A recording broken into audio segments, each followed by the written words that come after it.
Okay, so I wanted to talk a little bit about the business of yoga with you specifically, since Manny's not here yet, because he knows a lot about business. He's ran businesses before, so this is not maybe as relevant to him, especially since he already has a space where he teaches.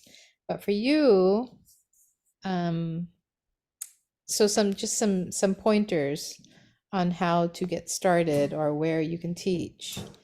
You can always start by volunteering or finding a place where you can volunteer and offer your classes for free.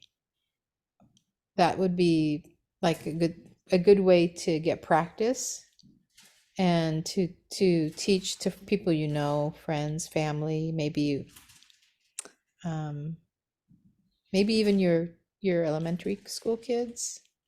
You can teach them. I know you've been teaching Tita Grace, more on a private basis. When I was starting out, friends from church allowed me to organize a class that we met every week during the summer, and I taught them. There was about 4 ladies that came regularly, and that was really helpful. Gave me a chance to practice and get comfortable in front of a group. And I also taught at a senior apartment complex. Again, volunteer for free. And then after that, once I got studio classes, then I didn't have time to do all that. But that would be another step is the studio. Find a studio that you like, get to know people, attend classes, and do their intro period. I think we've talked about this before. Use the introductory packages that studios have to try out different spaces. Find out if what they believe in is what you also believe in. If the way that they teach, agrees with you and is in sync with how you want to approach the practice and how you want to practice. And then another place to go would be like community centers, hospitals, or some people even teach like firemen, rehab centers sometimes may have yoga classes, wellness centers, chiropractors sometimes will employ a yoga teacher.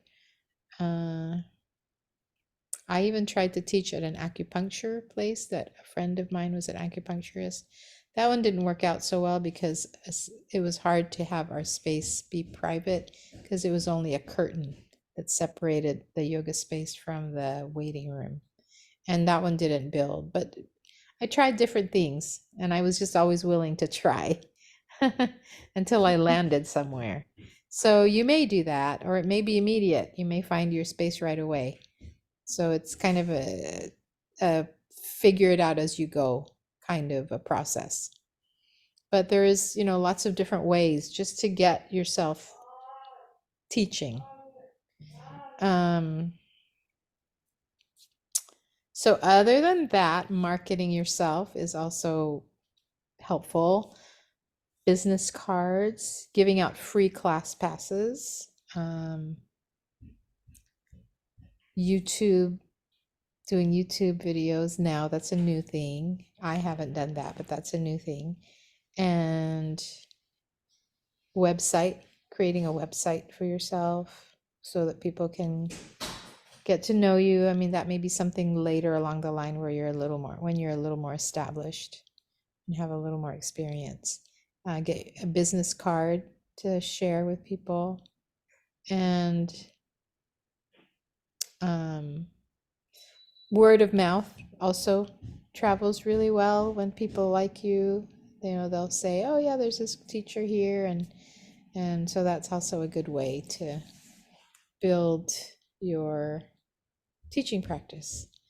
By the way, I think you will be an amazing teacher.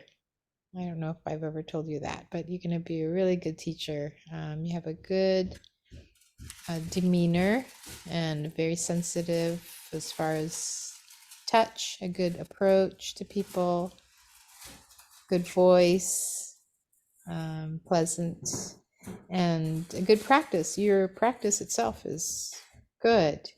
And there is even though I don't talk about it very much, it is helpful to be able to demo beautifully because it's inspiring, and it makes it so that people want to follow along and they feel comfortable, moving with you. So it is important to move with grace and to move beautifully and to move with heart, right? Yeah. Some teachers are okay being, really technical, really mechanical, especially the ones who are powerful, have a lot more power. So that's a different kind of teacher. I don't see you as being that kind of teacher. I think you're more on the side of grace and beauty and flow, which is wonderful. So I think you have a lot going for you, and you'll be an amazing, beautiful teacher. Thank you. Yeah. But it will take some doing, it will take some trial and error and some time. So just know that at the beginning. And then also, you have another vocation, which is a really good thing because it's hard to support yourself as a yoga teacher completely. It's more like a really good hobby job. And a lot of people do that. It's their hobby job. Or so fortunately for you, the wonderful thing for you, if you continue to teach in the school system, is that you have summers off, which will give you the opportunity to maybe take more training or attend workshops or teach more workshops, later down the line once you have more experience and more knowledge about what kind of things you want to teach, specialized, or just practice more, have that Yeah. time because it's hard to practice as much. Although you're doing really well practicing on your own, which is really good. And that's also a really important thing, is to always keep practicing, because from your practice you learn, and what you learn you can share. So it keeps things fresh. And what I've learned over the years is we can move in so many different ways, an infinite number of ways, and the poses can be rearranged in so many different ways that it's a constant process of discovery. So I would encourage you to keep that in mind too. And here comes Manny. Okay, any questions about that? Any other thoughts about that? No. Oh, hi Manny. I did find suggestions for insurance, yoga insurance, which eventually you will need to look into. And the company that I use is Sports and Fitness Insurance Corporation. And I can share that with you in my email, the names of those. It's not very expensive. I pay like $185 for the year. And then, of course, you may or may not need it depending on where you teach, but it's good for you if you're going to be teaching outside of a studio that has their own insurance. Hi, Manny. How are you? Fine, fine. I Good. thought it's I thought it's 8:30. Did I give you the wrong time? Yeah, it says there 4:30, isn't it? It's 4:30 here. Oh, do we have a time? So you're on Oh, daylight. we had daylight savings on Sunday. We had a time change. Sorry, That's what happened. so, Oh, I sorry. should have checked. No, It's that's okay. I should have checked how that affected you. Okay. Well, anyway, we're here now. Okay, so Manny also, I just was talking a little bit about business with getting started as far as here in America goes. It's probably a little different there in the Philippines. But yeah, so that's what we went over with Kyla to help her get some information. So, I know you wanted to do more meditation. So I'm gonna just show a little bit of this, more of this mindfulness. We went through these earlier. These are from before. I don't know if you remember this. So day 2, I'm just going to add on to what we talked about before. So basically, I went through and talked about how meditation is practiced in Hinduism versus, more modern day. And the approach that I take to meditation is more mindfulness. And so the ideas that I'm going to talk about, 9 principles of mindfulness, John Kabat-Zinn's definition of mindfulness, which is just a review, mindfulness language to help guide you and you want to use this method for meditation, incorporating mindfulness in your yoga teaching, and then leading mindfulness meditation. So 9 principles of mindfulness according to John Kabat-Zinn. So I think it's important to study these ideas, to think about them, and to think about what language you would use to teach these different ideas, because that will give you the language to use when you're leading meditation. And you can pick any of these as a theme, or you can put them together. I don't use all of these. I usually use gratitude. I'll use gratitude, acceptance, non-judgment. I use compassion in the languaging of meditation. That's kind of my thing, I guess. But these are other ideas. So non-judgment, we understand that. Being able to silence the evaluative mind. Which goes hand in hand, I think, with acceptance. There's also Santosha, which is one of the from the Yamas of the Yamas that we can talk about. And then letting go is something that I find really helpful, because holding on and gripping creates tension. So letting go brings you into a more relaxed state. And gratitude. So we can always point to gratitude. We can talk about gratitude for each breath, gratitude for each moment, gratitude for each day of life, and just build on that. And then these other ideas are very, very helpful. Patience. Maybe you can talk about having patience with yourself, having patience in the practice, having patience in the process of yoga, of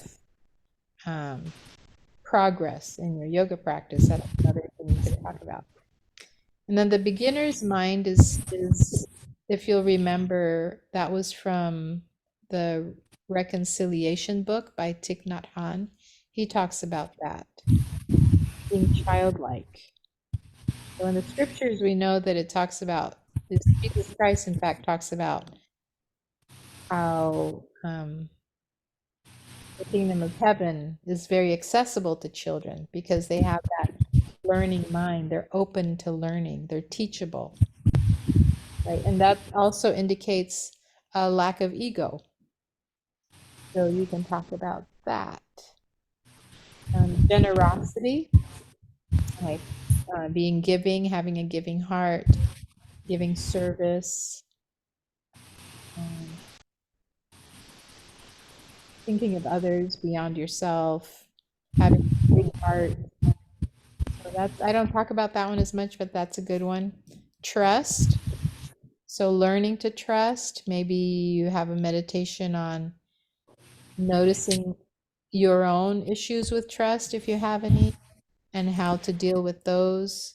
Of course, it's going to start with having compassion for yourself and understanding where your mistrust may come from and how you can cultivate a healthier trust. But also knowing when it's okay to not trust people, or maybe it's talking about trusting in the universe, or trusting in the process, or trusting higher power. And then non-striving, of course, goes hand in hand with letting go, with being in the moment, with not gripping, non-grasping, and acceptance I already talked about. Yeah. So these are just good principles to keep in mind, and gives you, oh, it's the word I'm looking for, gives you material to work from. Any thoughts on that? You good with that? Okay. So John Kabat-Zinn, if you'll remember, he says mindfulness is awareness that arises through paying attention on purpose in the present moment, non-judgmentally. And then he adds, and then sometimes I add, in the service of self-understanding and wisdom.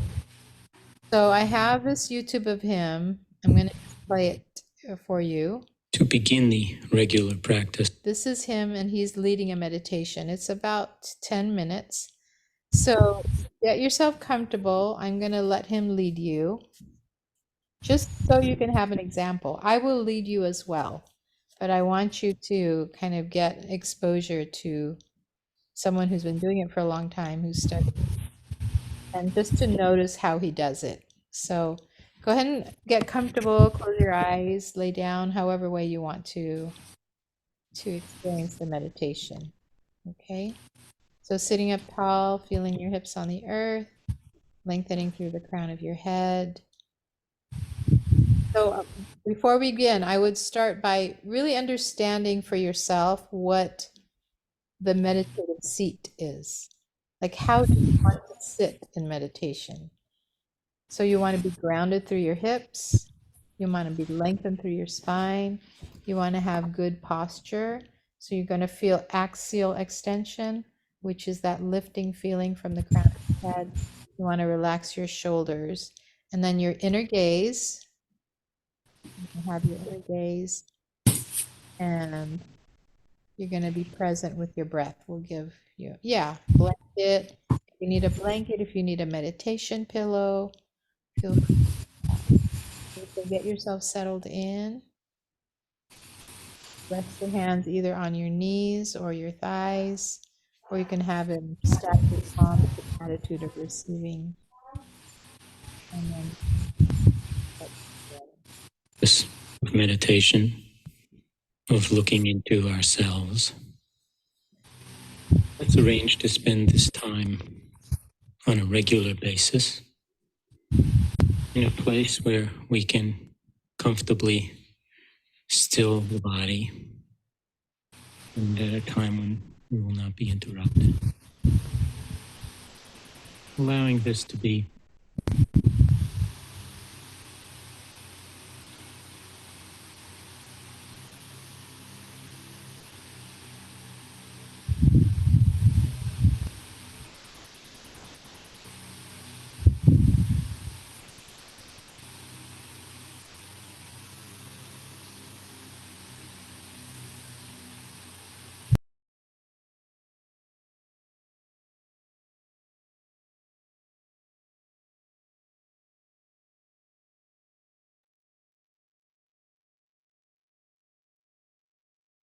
I can't hear anything. being. I think when you mute, it mutes the video. We'll tend to slow time down, yeah. and is best accomplished by making this time and coming to sit in an erect and dignified posture, either on a straight back chair or on the floor on a cushion. And as we allow the body to become still, just bringing our attention to the fact that we're breathing.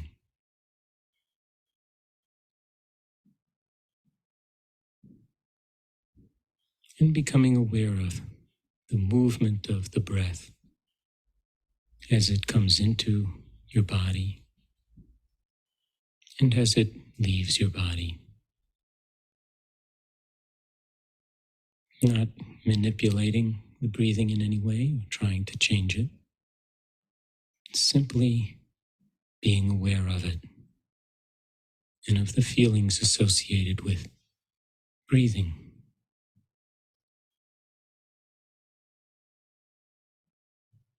And if you feel comfortable with it, observing your breathing deep down in your belly, feeling the abdominal wall as it expands gently on the in-breath, as it falls back towards your spine on the out-breath. And simply being totally here in each moment, with each breath. Not trying to do anything, not trying to get any place, simply being with your breathing.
Just giving full care and your full attention to each in-breath and to each out-breath,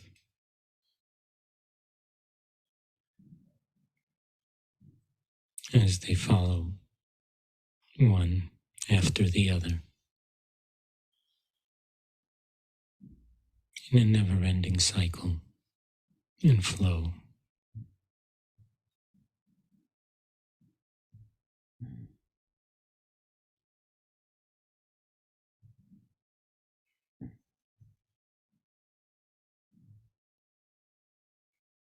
Now, of course, you will find that from time to time, your mind will wander off into thoughts, fantasies,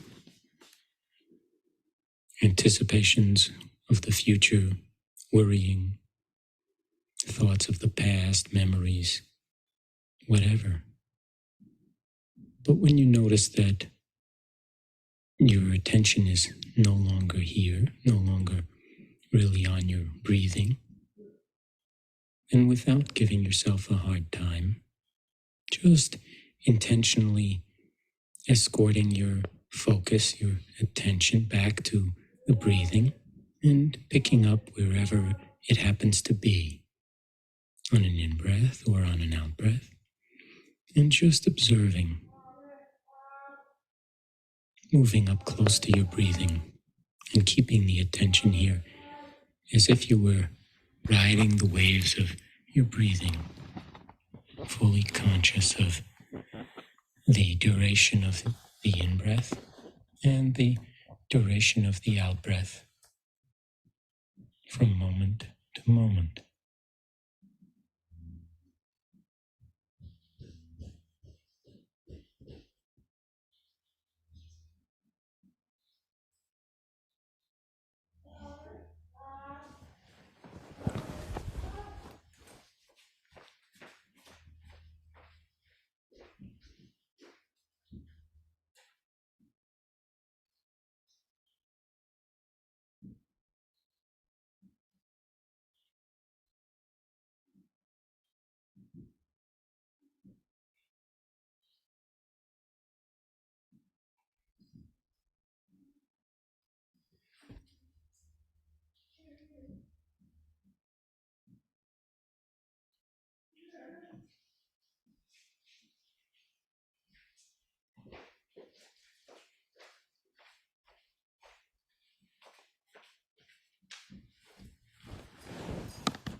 And as the tape finishes, recognizing that you have spent this time intentionally nourishing yourself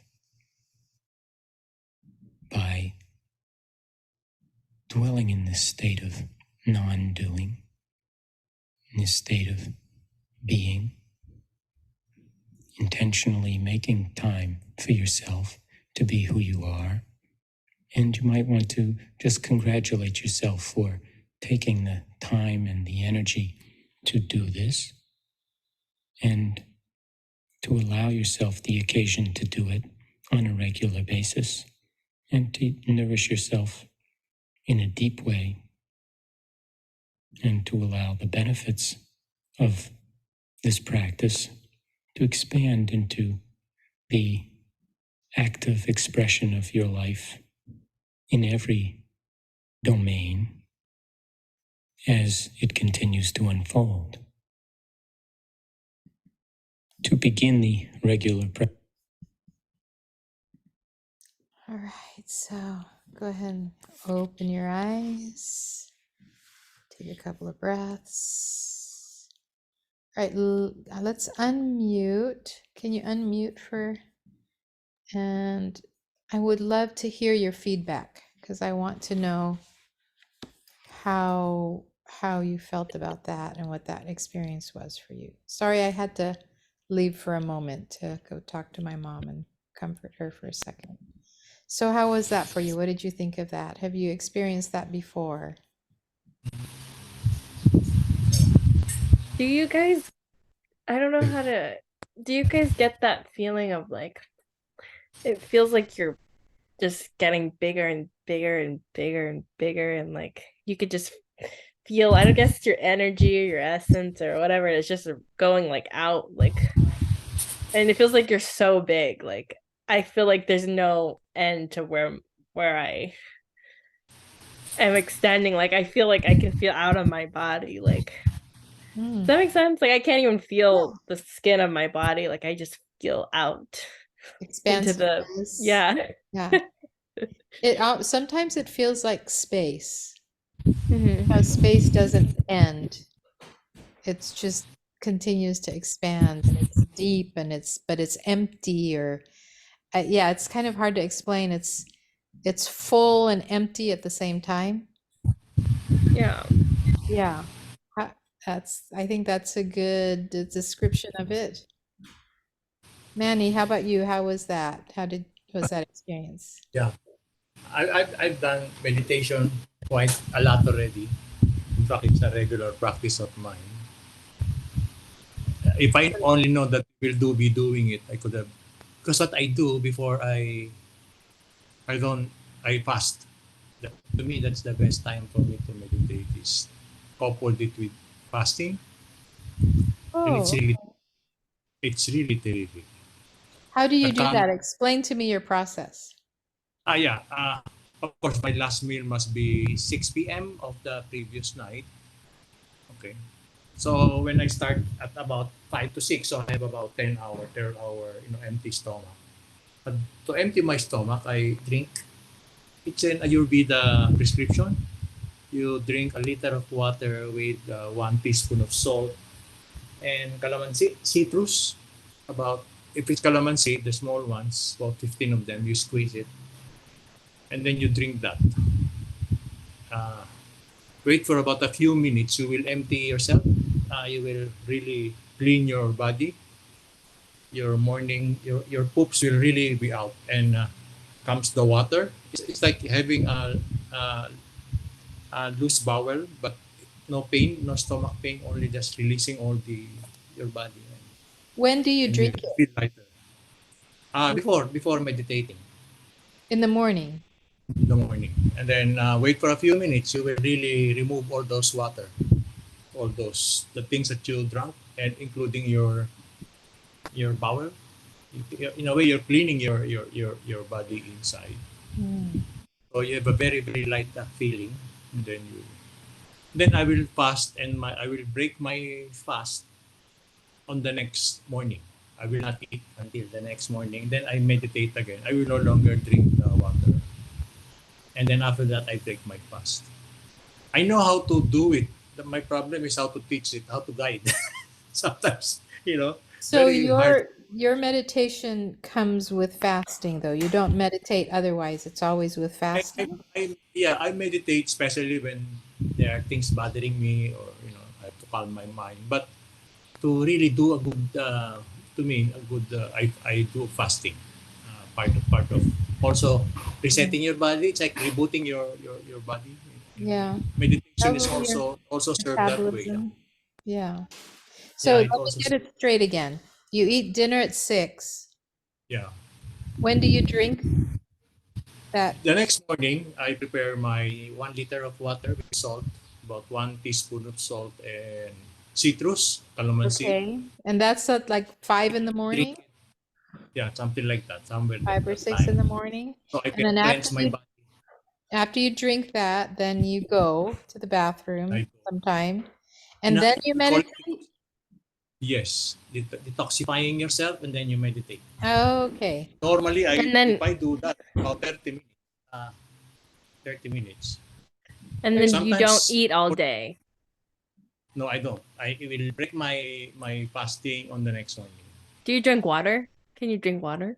You can drink water, just sip, Oh. just to keep your So throat. that means you go from 6 o'clock one night, you go all night, you meditate in the morning, you don't eat that day, and then you eat breakfast the next day. So you've gone for more than 24 hours without food. Yes. In a way. Yes. They call it 36 hours, isn't it? That's 36. Yeah, 36 hours. So when you break your fast, do you meditate beforehand too, or doesn't matter? Yeah, before I break my fasting, I meditate Mhm. again. Sometimes it's really Wow. fantastic. The next Mm. day meditation is fantastic. Sometimes 30 minutes is not enough for me. You Wow. will really, what do you call that? As if your existence is just you.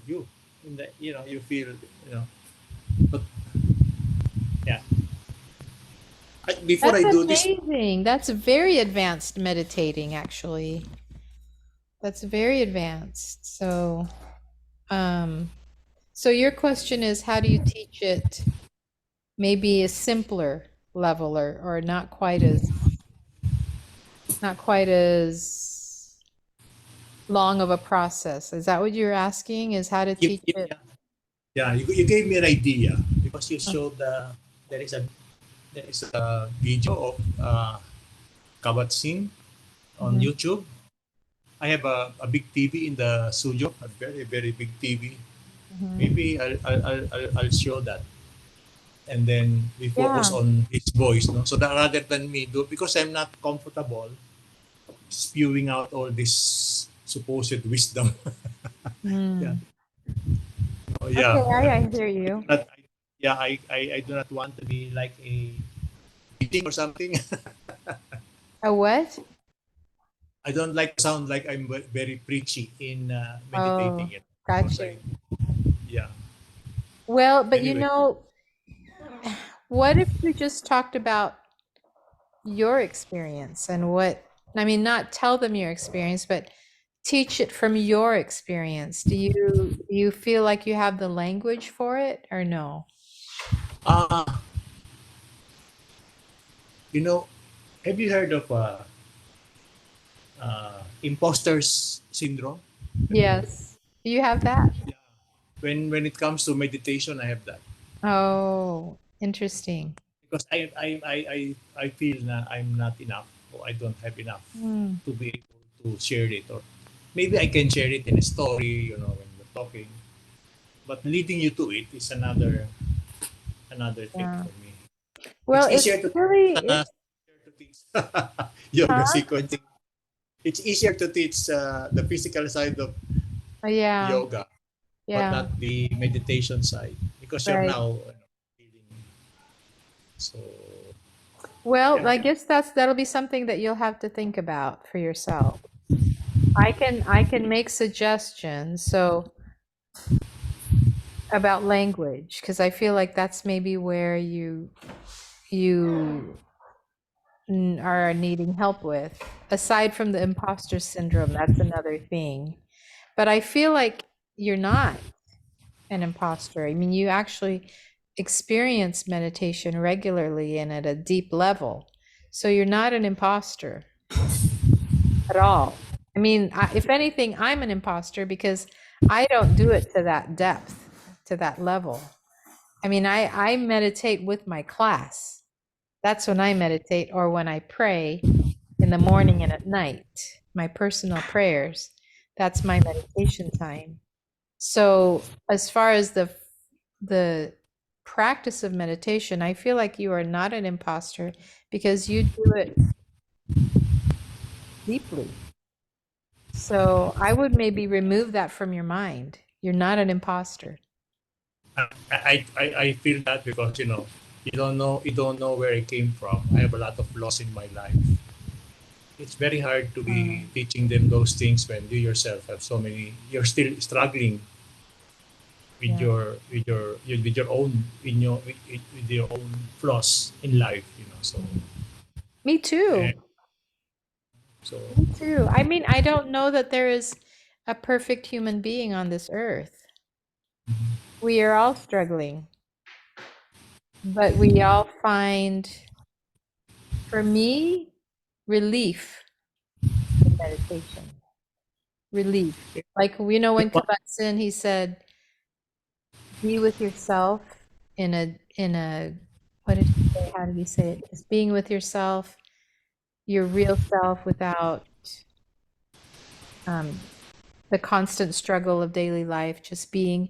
I feel like if I don't have enough time in that quietness, that inside of myself, I feel disoriented. I you feel, know what Amy, I mga about a year before the pandemic, uh, we are all my teachers, including me, have to lead one meditation class at least twice a week. So when my turn came, I guided the class into a meditation, using first light music, and then it's fading away, uh, and then I use candle to focus their attention until the candle is out. You know what happened after that? I made everybody cry, and the takeaway is so heavy for me that they have to reveal to me the things that they're bothering them, like they have autistic children. So it's so heavy for me, the result of that I see. meditation. So the Yeah, burden. So, oh my God. Now what am I now? Am I their confessor, their priest? I don't want, and I don't I want that see. kind of a Yeah, burden. I understand. Yeah. So, so I guided them. Maybe I did so well in my language because, but I know what you're saying here about the present moment, all of that, because I had to come up with some focus yet, and then the focus will be on themselves, external focus and internal focus. But the problem there is that if you do it so well with your students, my God, they will really get so emotional. And Mm. I didn't know that there is somebody that after a while I thought, she's happily married. She was the second wife. So it was things like that. They revealed so many things in that class, which shocked me. It's a little too much, huh? It was overwhelming. To me, yeah, because I Yeah. have my own issues, and then they will Yeah. now give me their issues. Very hard to sometimes. I think that's You know what I mean? Having to yeah, I absorb understand. all that. Like, Yeah, I guess it's maybe because we're so open. Filipinos tend to be so open. They want to share. I feel like when they feel comfortable, they really want to share. I mean, I was that way. But I'd say you would need to probably structure the activity or the event so that maybe they don't overshare. Or, I mean, when I teach meditation, it's just a little bit. a little bit at the beginning of class and a little bit at the end. And it's just a taste. So So, your meditation is only a part of the asana practice, no? yes, Oh, with me, I did before. It's going to be a separate class, just really meditation. just meditation. So, And part of yeah. the class after the meditation portion, you get some takeaways. Hmm. So it's one like what we're doing now. You will, Yeah. and maybe at their emotional, that's so emotion that there's some cohesion between their mind and their emotion. Yeah, they But to got, to yeah. bring them out, those kind of Well, if you think about it, mindfulness is actually can actually give you a break from all of that. Really, to take a break from all the things you're worried about. I thought that's what was the objective of mindfulness. In fact, So, those classes are free. I don't charge. So those mindfulness for that meditation classes, it's free. yeah, kabat-zinn, yeah. Yeah. Yeah, there's free ones. Really. So, maybe think about taking their focus to a more specific experience, or hopefully a more specific experience of just being and not trying to, dredge up everything that's going on inside of them. Although that happens when you go inside yourself and all of a Yes. sudden you see everything that's in there. Yes. Maybe they need to journal. Maybe you need to say, okay, I want you to take whatever it was in there, write it all out. Maybe that's a way for them to get it out without dumping it, dumping it or unloading it on you. And that's kind of making it more like a therapy session. That's what I'm avoiding. Yeah. So, I become their therapist. yeah. So maybe you need to figure out a way to structure the experience if you're going to teach meditation, to structure it so that that doesn't happen. And it has to be more controlled. You have to have more control over that event, right? So that there's not oversharing, and that they take it more as an internal experience. So there is going to be unloading. There is going to be stuff that you find out about yourself or you face about yourself. Maybe give them a way to release it without releasing it on you. Maybe giving them, saying, okay, we're going to write everything out. Write everything that and you're going to, so one practice that we had that was really interesting is you write something, and then you can either burn it, right? You can burn it, or you can put it away, or you can, I don't know, something like that to help them process it, but also put it aside, or not, or just journal. I Maybe think journaling is really helpful. You ultimately want them to do is learn how to process things themselves, yes. because that's what meditation helps you to do. Yeah, right? You go into yourself, you acknowledge your thoughts, you recognize your thoughts, process them with these tools of compassion, acceptance, gratitude, letting go. Those are all tools that you can use to process the stuff that's inside of you. But we have to learn them first if there's not something that we are used to doing, if it's not a way that we're used to thinking. If we're not used to having gratitude in everything and every day, or looking for something to be grateful for, that's the skill that we can teach. Let's think about gratitude, so that when they go into their daily life, maybe they're having a really difficult day, maybe learning to see what they can be grateful for is a tool that they can now use. So think of it more as you're going to teach them You're going to teach them mental tools and teach them how to go into themselves so that they can use those tools, but not necessarily as a way to make you their therapist. I asked you this. I asked you this about meditation last week because one of our students reminded me. He asked me, "Why aren't we having the meditation classes before?" Mm. Because he was my student, and 5 years ago, that student of mine got a stroke, a really severe stroke, but he has recovered now. And during that time, I helped him in the not me directly, but I asked for some meditation teachers to help him cope. And he Mm. knows before that we are also holding some meditation classes. And he Mhm. asked me, how come we are not doing this? Because Mm. according to you before, physical and this mental exercise are both important.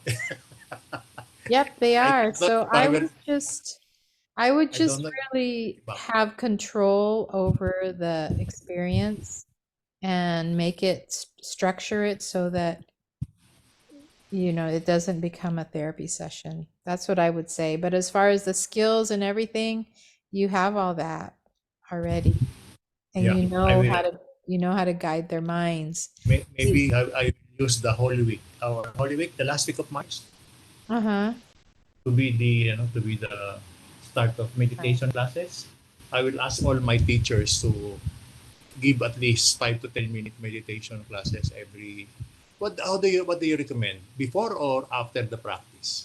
I do a little bit before and a little bit after.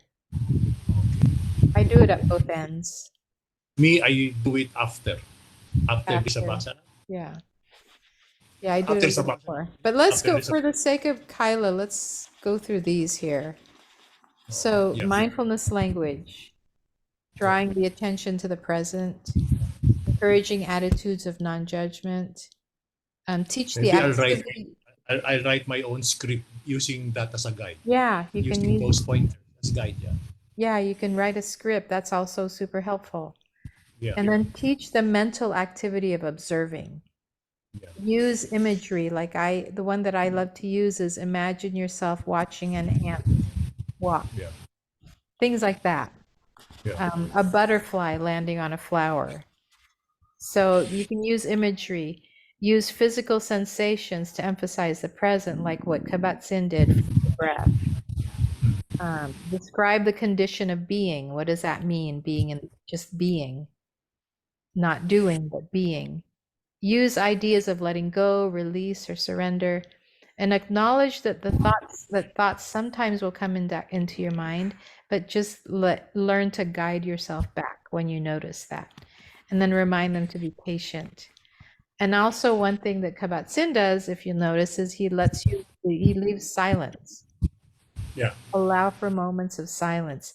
And I find it's really helpful for you to be in meditation when you're leading meditation, because your presence will, they'll, they'll, they'll connect to you, right? Because they already do. You're their teacher.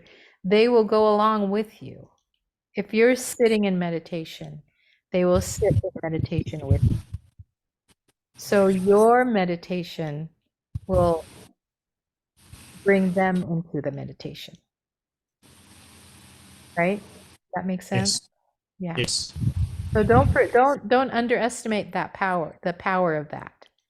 It's very, very powerful, very strong. Yeah. Meditation is really, to me, it's more powerful than the asanas. Yeah. I mean, especially the way that you do it. But your meditation, when you sit in meditation, you lead them, you talk, you guide them through those different ideas. You guide them through the breath. Maybe a body scan is another good one. And then you give silence and you sit in meditation with them. So you are meditating with them. That's very powerful. So mindfulness in movement, I open with the mindfulness meditation. Continue to be mindful in the asana practice. This is how I use it in the yoga, in the class. Movements that challenge the mind, movements challenge the mind to remain present. Use physical sensations to direct the mind to the present.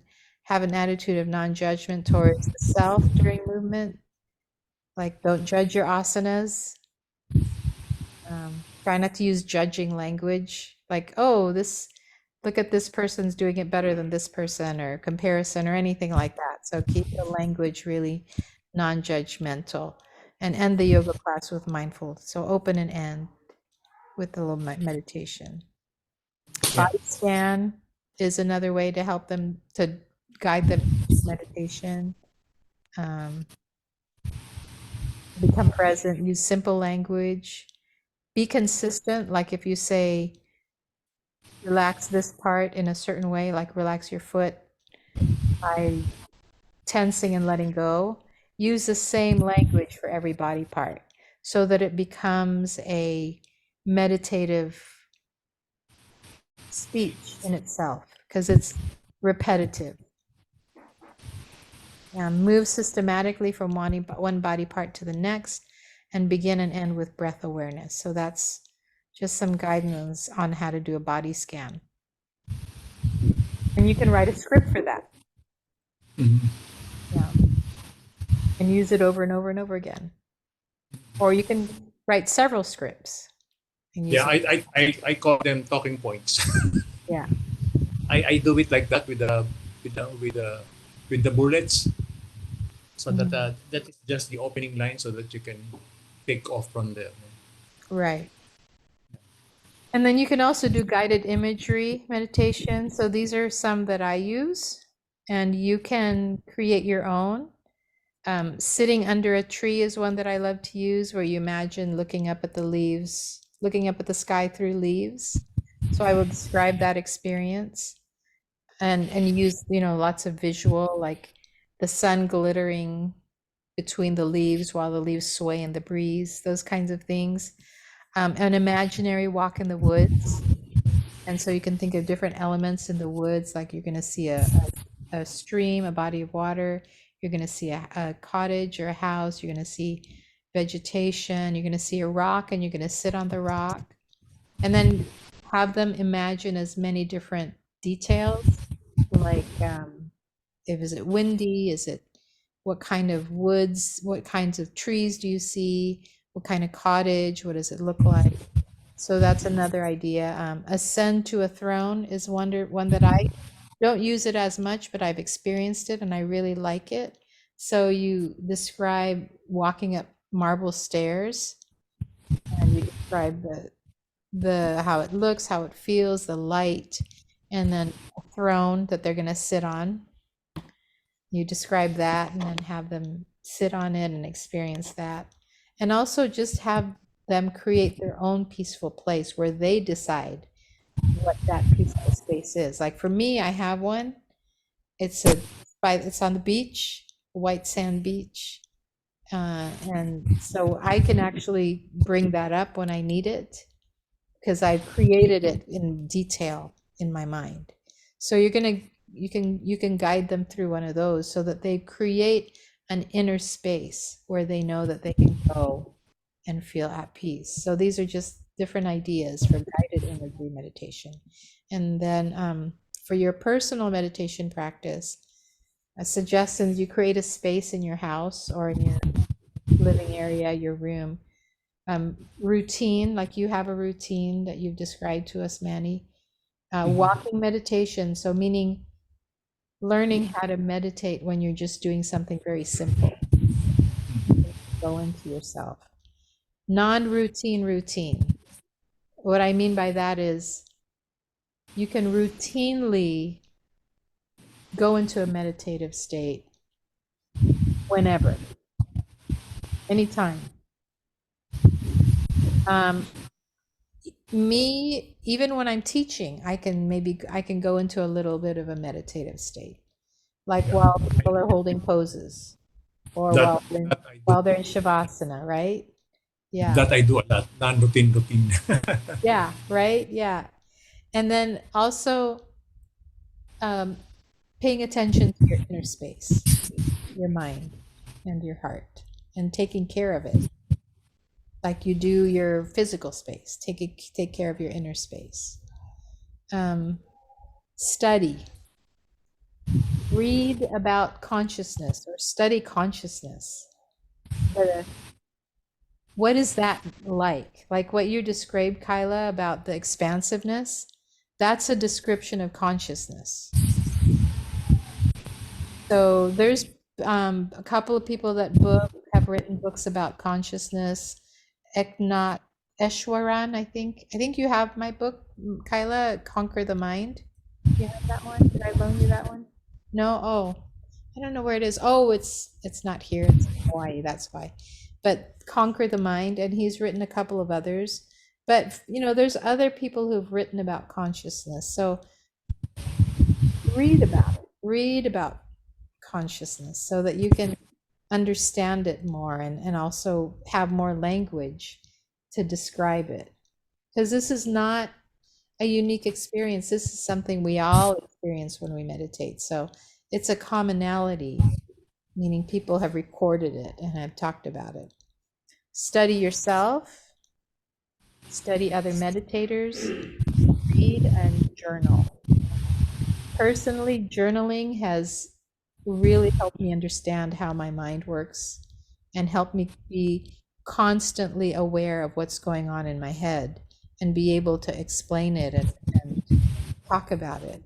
And that allows you to be able to explain or talk about consciousness to other people when you understand your own consciousness. And I still don't know everything about myself. I'm still learning, but this is just part of the practice, I feel like.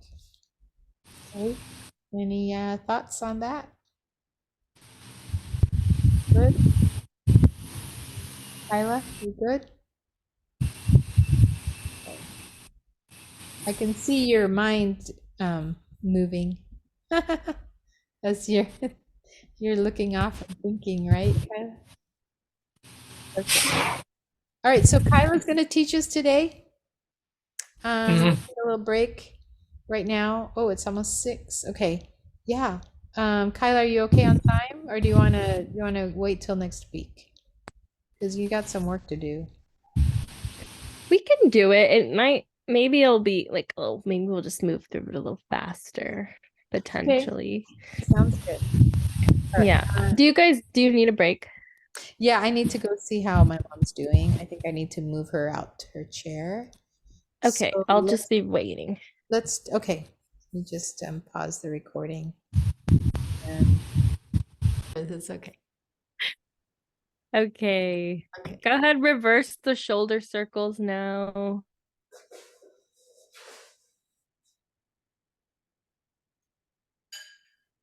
Moving forwards. Moving forward. Nice.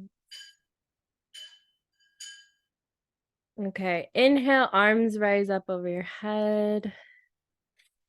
Exhale, fold it over your legs, reaching forward towards the ground.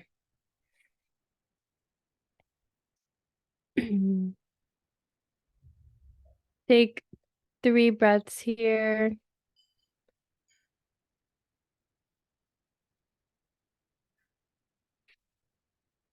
On your 3rd breath, inhale, switch out the legs. Exhale, fold it over again.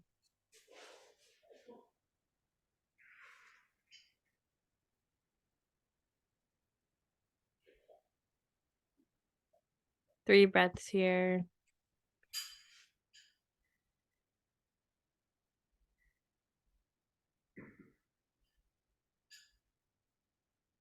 On your 3rd breath, inhale, hands rise up again. Place the left hand to your side, and we're going to exhale, going over to your left side. Going over. Inhale, back to center. Exhale, going over to your right side.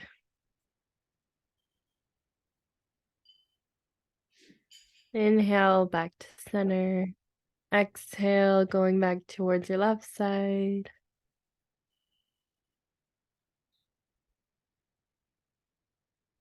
Inhale back to center. Last time going over to your right side.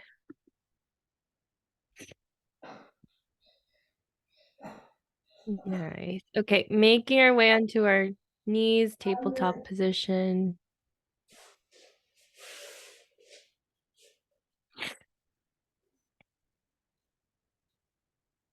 Okay, we're gonna do cat cows. Inhale, drop the belly, chin to the sky, tailbone curling up.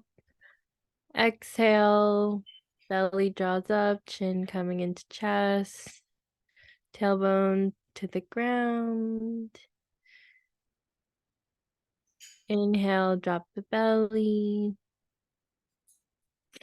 chin coming up, tailbone coming up.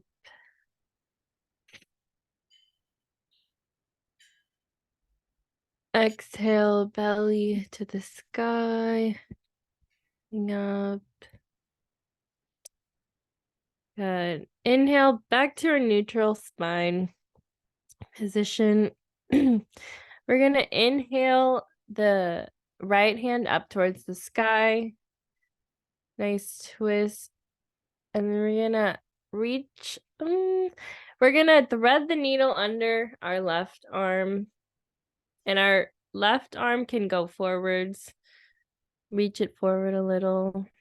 Stretch out that left shoulder, that right shoulder.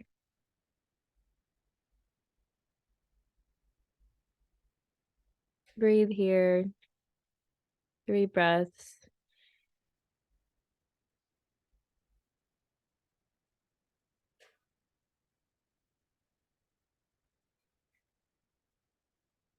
On our 3rd breath, you could put your left hand back under your shoulder.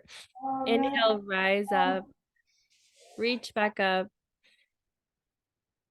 Exhale, plant the hand back underneath your shoulder. Inhale, left hand's gonna come up towards the sky, reaching. Exhale again, we're gonna thread the needle on the other side. Your right hand reaching forward.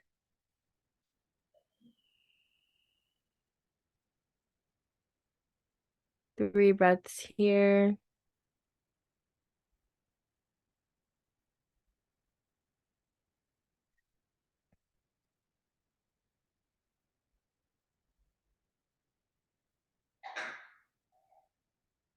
On your last inhale, rise up. Left hand up towards the sky.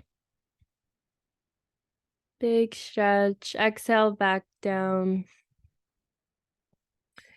Then we're going to walk the hands forward into puppy pose, keeping your hips over your knees, forehead to the mat.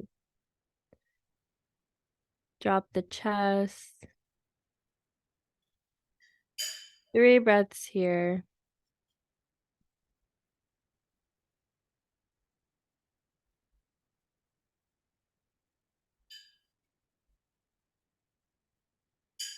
Three breaths here.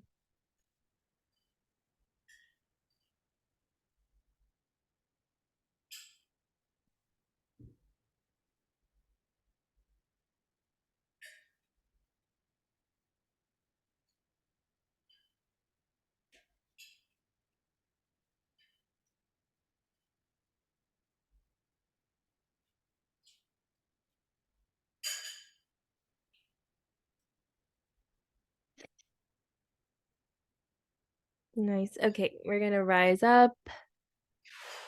We're going to stand at the tops of our mats.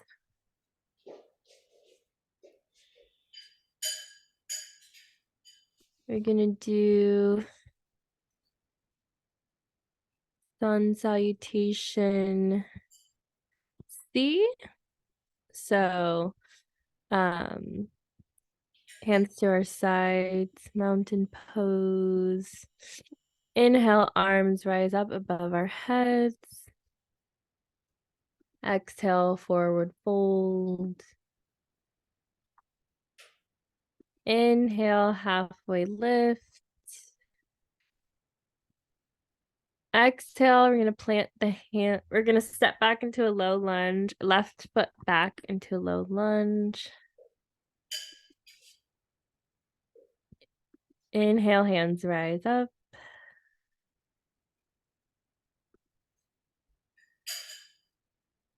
Nice. Exhale, plant the hands. Step the right foot back. And then we're going to go knees, chest, chin, into cobra.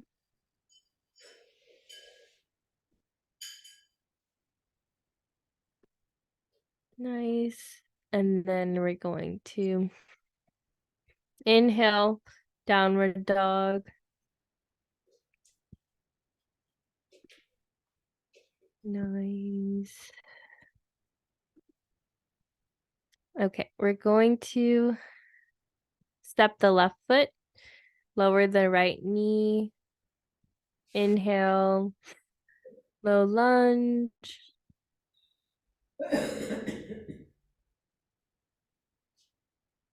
Exhale, plant the hands, left foot steps, left knee down.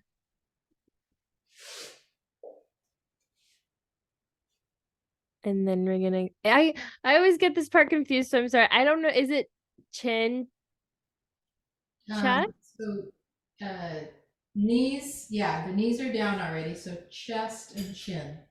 So knees, chest, chin, down into, and then slide into cobra.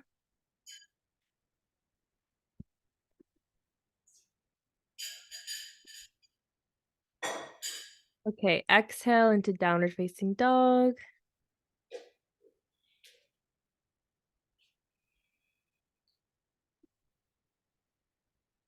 Okay. Then we're gonna step it up. Step to the top of your mat. Halfway lift. Inhale, halfway lift. Exhale, forward fold. Inhale, rise up, hands over your head. Exhale, hands to your side.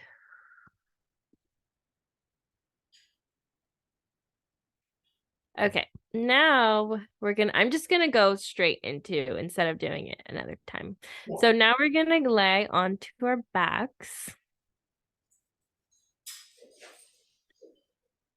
Lying onto our backs.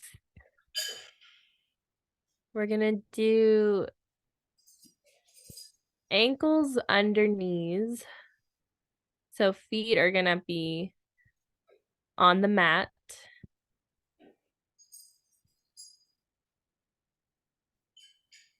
And then we're going to go into bridge pose. So inhale, big inhale, exhale, curl it up. Is it exhale to lift into bridge pose? Yeah. Okay, good. I'm not doing it, so I'm just going off what I imagine. Yeah. Okay. And then we're gonna inhale, lower down. Slowly. Inhale again, curl it up. I mean, exhale again, sorry. Okay. Curl it up. Usually it's inhale at the top, exhale down. Inhale Oh, at okay. the bottom, and then exhale up. So every time you're moving, it's an exhale. It just keeps it more organized that way. Okay. And at the top, you take an inhale, and then you exhale to roll down if you're going continuously. Okay. So now we're gonna inhale at the top. Exhale, lower down. Last one like this. Inhale at the bottom. Exhale, curl it up.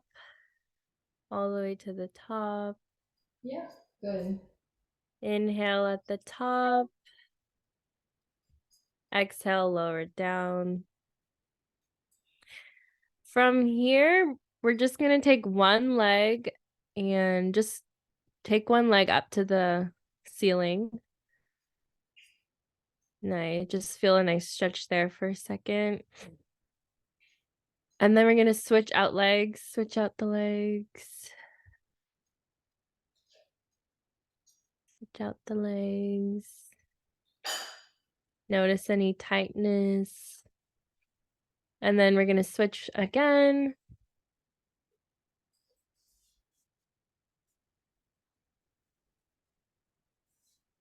And then last time switch. Nice. Okay, from here we're going to do one-legged bridge. So we're going to keep the left leg up. We're going to inhale at the bottom. Exhale, press into that right heel, press into the palms of the hands. Lift, holding for one breath at the top. On your exhale, you can lower down.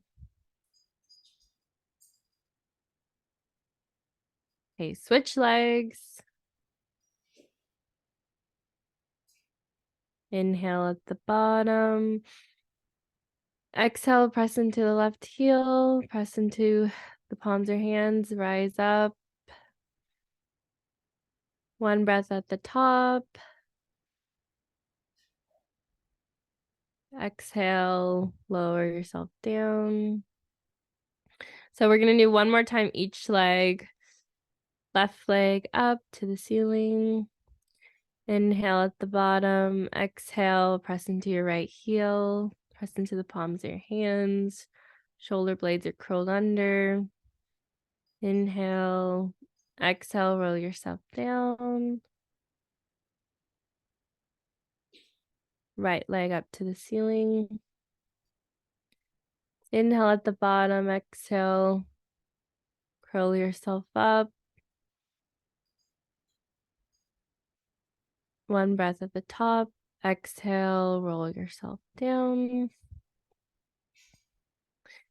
Nice. Now we're just going to do a normal bridge pose.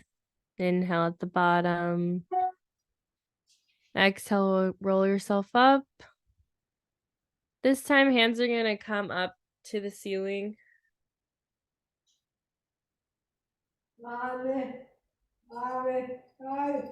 Exhale, roll yourself down. Hands are still up. Inhale at the bottom. Exhale, roll yourself up. This time your hands are going to go above your head, all the way over your head, reaching. One breath at the top. Exhale, roll yourself down. Hands come down to your side.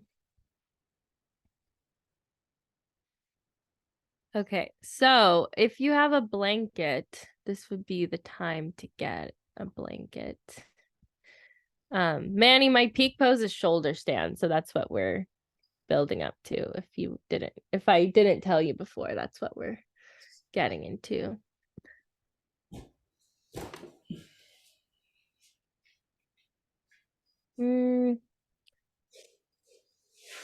So how do you want us to use the blanket? So what I want you to do is get the blanket, fold it, I would say, until it's how big would you say? Have it folded? So you probably want maybe an inch, at least an inch thickness. Yeah, so fold it till it's like about there. Yeah. An inch. And you're gonna want to put it, I think you told me to put it like right on your shoulders. Yeah. Right? And then you're gonna lie down onto. Also, I'm kind of nervous to cue for plow pose because I'm not exactly sure how to tell you guys to, sweep your legs at that. Give it a try. Just see if you can figure it out. Okay. Do you have space to do plow pose behind you? Okay. Manny, we're going to do plow pose. So I know you know how to do it, but so if my cueing is off, just do it the right way. I don't want you to hurt yourself. No, but we want you to practice cueing, so don't worry. Just give it a shot. So Let's see. Oh, no, Manny. I meant plow pose, not cow. Wow. Plow. Yeah. Sorry, I'm all okay, so um There you go. Yeah, he's got it. plow pose. So I guess we're gonna have to use a little bit of momentum to let's put our hands on the mat next to us to give us a little bit of stability. And with a little bit of momentum, we're gonna swing our legs up and over our head until our feet hopefully touch the ground above us. And if you need to, you can bend your knees, whatever is accessible for you. Nice. Take a few breaths here, 3 breaths here. You can support your low back with your hands, elbows on the mat, hands on your lower back. Okay, from here, we're gonna bring one leg up to the ceiling, left leg up to the ceiling.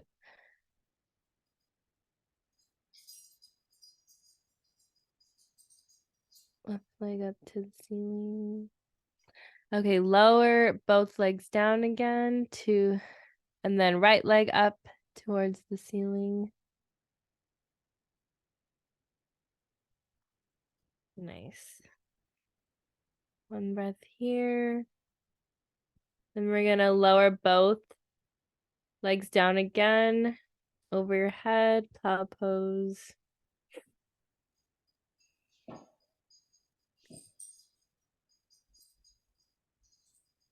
Okay, if you're ready, you can raise both legs up to the ceiling for shoulder stand.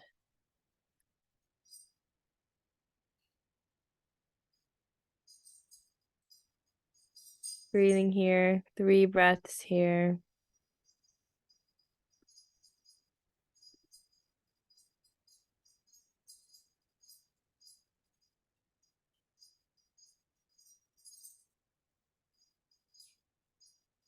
And then roll yourself down with control.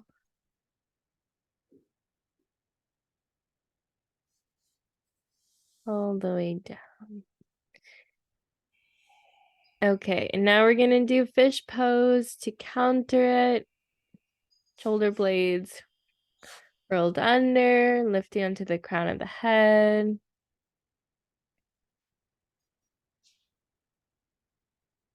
Just take 3 breaths here.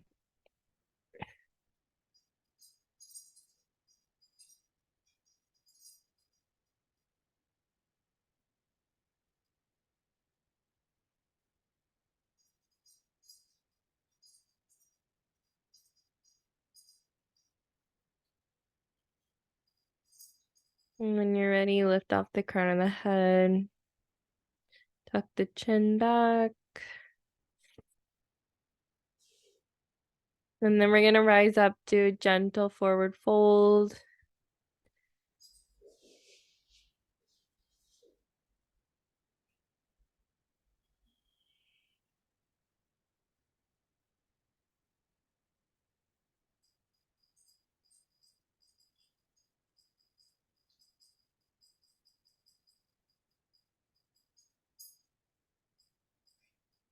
That's here. And then lying back down, easy twist.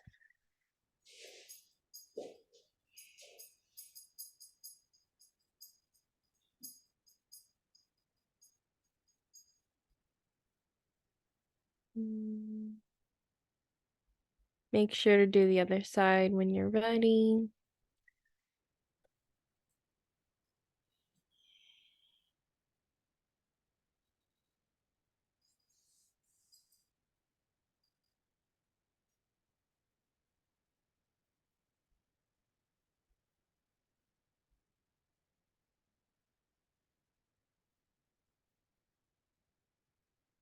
And then we're just gonna settle into Shavasana when you're ready.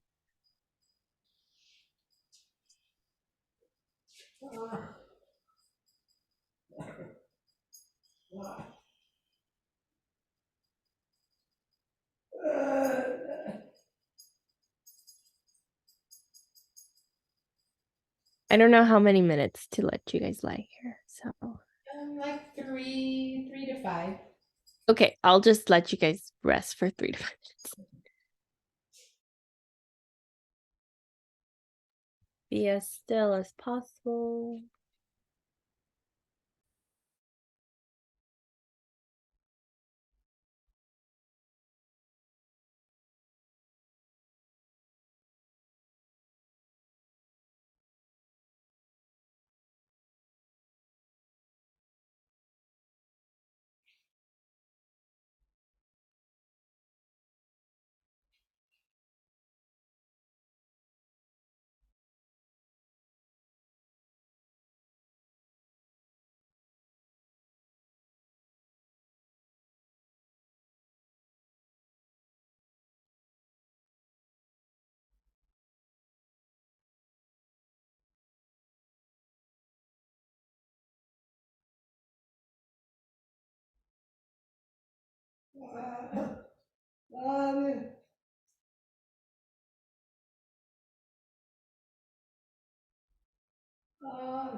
Okay, we could take a big inhale to wake yourself up. Maybe stretch a little.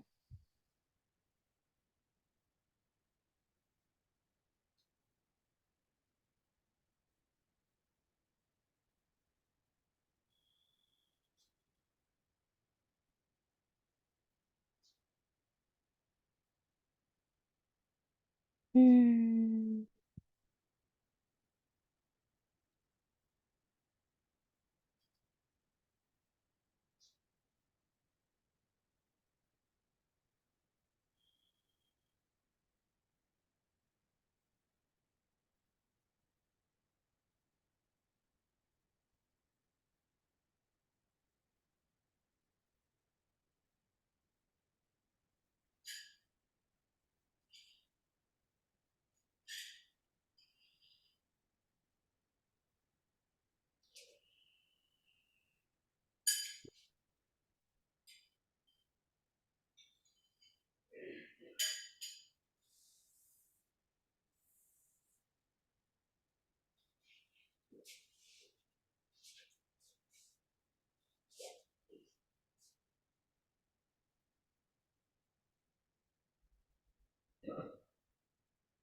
Mm. We can take some deep breaths here together.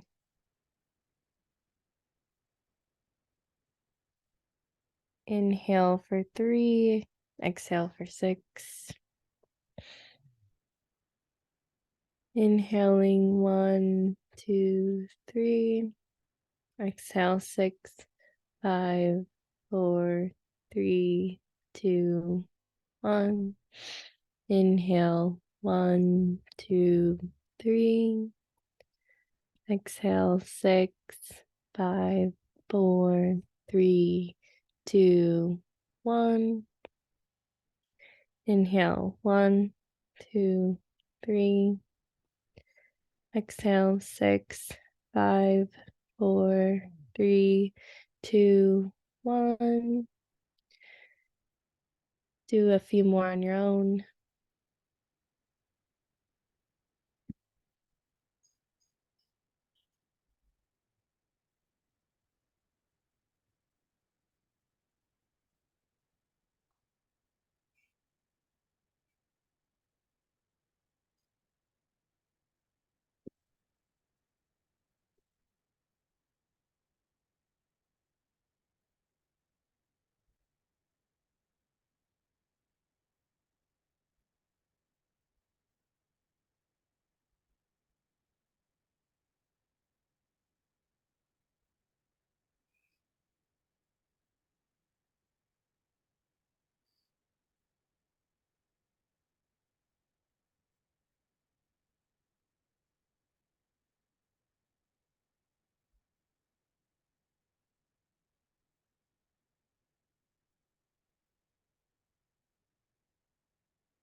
Mm. With your eyes still closed, notice any changes in your body, any new sensations.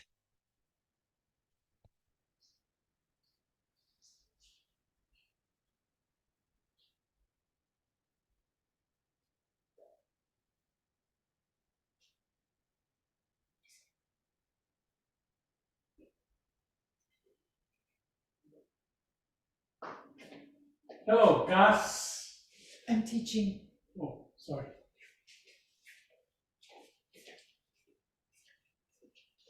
Mm.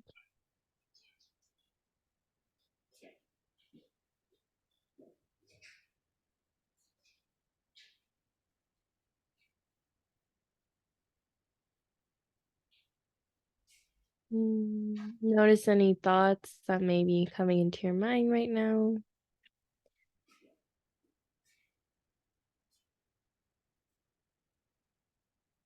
Mm. Acknowledge them without judgment, like clouds passing in the sky.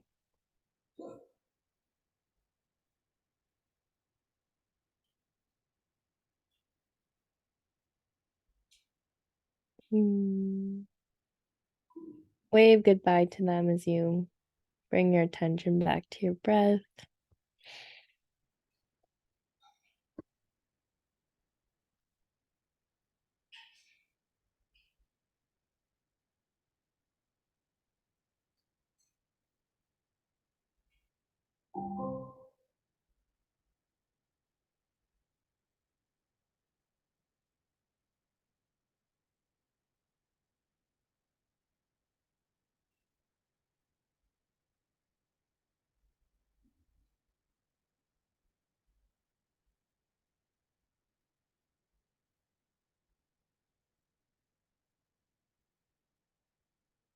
Hmm.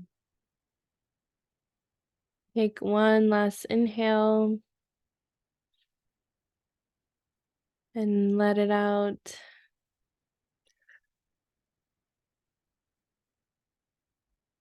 I hope this has given you a sense of peace, a calm energy that will carry you through the rest of your day and give you some fresh perspective.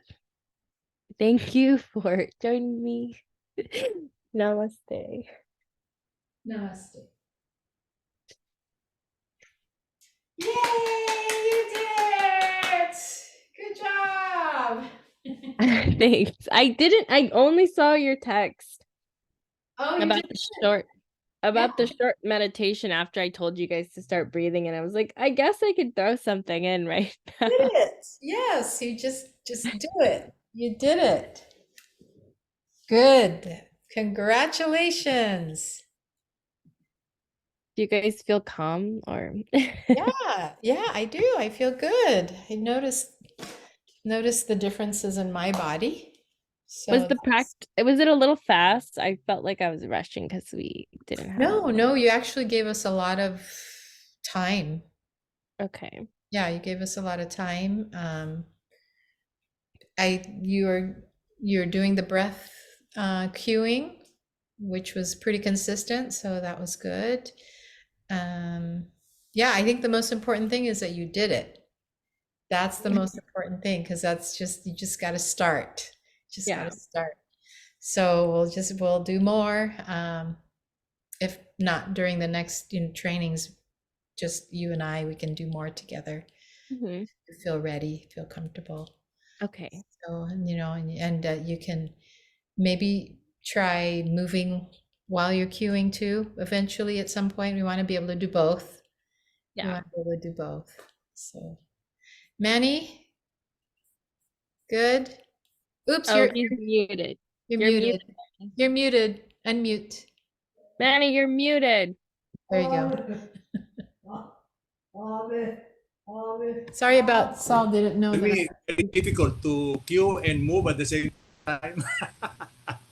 Is that difficult for you to move and Yeah, because I need to observe because my queuing is based on how they are moving right? on the next one. If you tend to move with a queue, sometimes you lose your connection with the tempo of your students. Mhm. So I try to get into the tempo rather than my tempo. Mhm. Yeah, I But anyway, watched. teachers, I really admire teachers who can queue and move at the same time. Mm. One of the books we read, I don't even remember which one, but I remember reading one time that one of them it said, "Oh, you shouldn't be talking while you're doing the poses." And Mm. I was like, This, "Huh, how are we supposed to teach the poses?" Yeah. burn that book. Burn that book. It's a stupid book. It was one of the ones we read for class. It was just one sentence about it. It wasn't, it wasn't a full, paragraph. It just Play the kind of mentioned. machine. Yeah. Yeah, I think it was maybe saying it'll mess with your breath control, but I don't think that was as a teacher, for Oh, you maybe know, as a practitioner. yeah, like you shouldn't just be Yeah. you Okay. know, That blabbing while makes you're sense. practicing. That makes sense. How did you feel? Me? Hmm. Oh, I felt good. I was a little nervous about, well, getting you guys up into plow and because I would. it I. does, compress Yeah, the neck the one area. thing that I noticed in you making us do the plow, there is not much preparation for us to do that. Me and Amy can do that without preparation because we've been practicing for quite some time. Therefore, newcomers doing that without the preparation, they might hurt themselves. Mhm. Yeah. Yeah, I would You have some say. preparations. Yeah, preparation depending on the level of the students that you have. I would say younger people probably would be able to do it if they saw somebody else. Oh, Mhm. okay. I'll go pop Even right. without Younger preparation. people, yeah, younger people they're better, their bodies But are. more But they pliable. cannot lift their hips properly if they don't have any preparation. Because I to feel me, like Pao, it's It just depends. like the inverted, it's just like the inverted forward bend, forward fold. Mhm. It Para you depends. you're upside down in your. So my preparation there is always forward fold so that they have a straight back when they do that. Yeah, it depends on your people. Uh, I'd say heavier people will have a harder time because they have more to lift, and so they may need maybe a block and just go into a supported version. You can also use the wall. I think I've showed it to you before, how yeah. to use the wall. Yeah. So it just depends on who you've got, but the most important thing for you is to just learn how to cue right now. So we will add those other details later. But I would say as far as cueing how to get into a plow, do it yourself and notice how you get into it. And okay, what do I need to do? And then step by step, right? So like you can say just do it for yourself and notice all the movements that you need to do in order to get in there. And the way that you cued us, you had us with our arms down. So that's also an advanced way to get into it, to do it without hands. I meant to tell you to put your hands You on. did eventually. Yeah. Yeah, I was like, oh, they're not doing it. Maybe I need to tell them. That's okay. It's okay. But so do it yourself and then just notice, and that goes for anything else. Do it yourself. Notice the little steps that you need to take in order to get there so that you can have more detail. Okay? And Manny, I watched your video of doing the chair pose, so that was very enjoyable. Thank you for sending that to me. Chair yoga, chair yoga. Chair yoga. I loved seeing it. I loved imagining the Philippines. I loved, aside from your No, class, there. I loved hearing the birds in the background and seeing the trees over, through the window. And so thank you for sharing it. And That's a lanai, our lanai. yeah, Outside the the lanai studio, there is a lanai. That's where I held it. So spot. these are So all seniors. yeah, All they're all seniors. seniors. So The I youngest is really, 61. you had a lot of, you're an expert. You did great. So it was great. So thank you for sharing that. And I made them smile and laugh at the same time. oh, While yeah. So that was yeah. good. All right. So good job, guys. See Next you. week. Next week. Oops. What will that be? I Uh, think we're gonna do Thursday, Friday. Tuesday. I think Thursday again, unless Tuesday is better. Is there a day better next week? Does it matter? Oh, it's good to have the Thursday. That will be Friday to me. Friday for you. Okay. That's good for you, Kyla? Yeah, Okay. Thursday. Thursday's good.